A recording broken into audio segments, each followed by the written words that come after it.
that actually helps the world? I say it does not. During the Rwandan crisis, the UN did nothing to stop it. As a matter of fact, after just losing 10 soldiers, the UN pulled out all of its soldiers and denied help. In fact, while the soldiers were there, they had orders to not shoot, to not defend themselves, and to not defend civilians. Their jobs was to stand there and do nothing. According to the UN, they were there to preserve the peace. Yet how were they supposed to preserve the peace if they have no weapons? Now, Rwandans called for help. Americans called for help. They told the United States government that they need help in Rwanda. What did the United States government do? The United States government ignored them, claimed they never heard anything about the Rwandan genocide. How's that for a peacekeeping organization? Bosnia. Now, in Bosnia, Serbian forces started attacking the Muslims there. Now, the UN went over there and started defending the Muslims.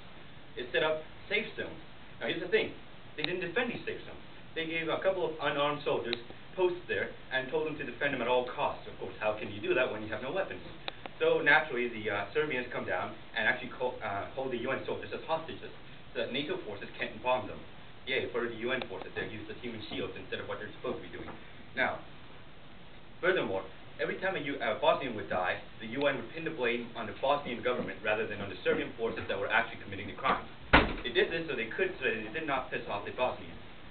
Now, of course, this is stupid because if you're going to stop a genocide, you don't blame the people dead who are dying, you blame the people killing them.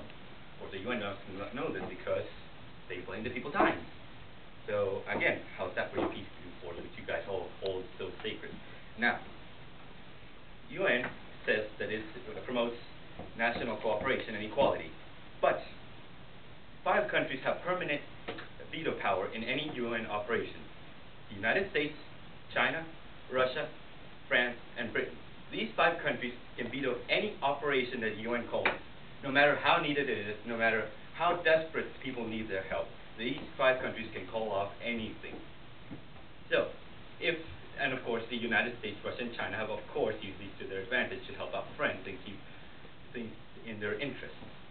Now, how is that for international cooperation? I really don't know how that works, but apparently it works for the UN. Oh wait, that's right, the UN doesn't work, so how does that work?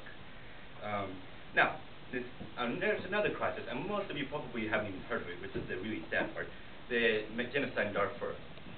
Sudanese government is killing off their own people in Darfur, and we stand here doing nothing. The UN does nothing. The UN has sent troops there that do nothing. As a matter of fact, the UN asked for permission from the Sudanese government to enter there. Now, this would work except for the fact that the Sudanese government is the one causing the genocide in the first place.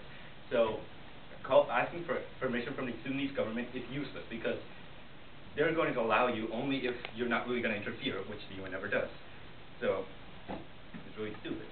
Now, again, so if this Darfurian genocide has gone on, and is still going on to this day, and has had nothing, and nobody has stepped in to stop it.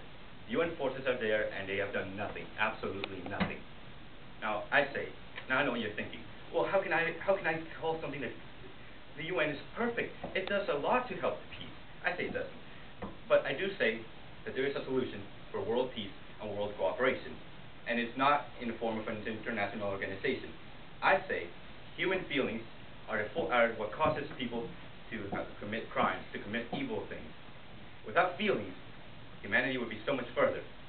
See, most of you are thinking that feelings are what drives innovation.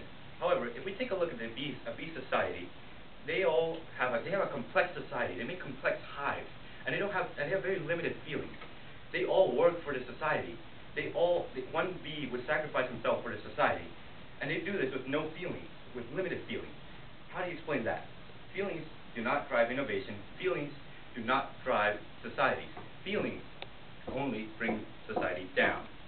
Would hate crimes happen if we could not possibly feel hate? They would not. Some people get a satisfaction from killing people. Would you kill somebody out of satisfaction if you couldn't feel happiness? No, you would not.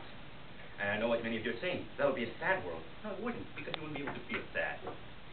So, in conclusion, UN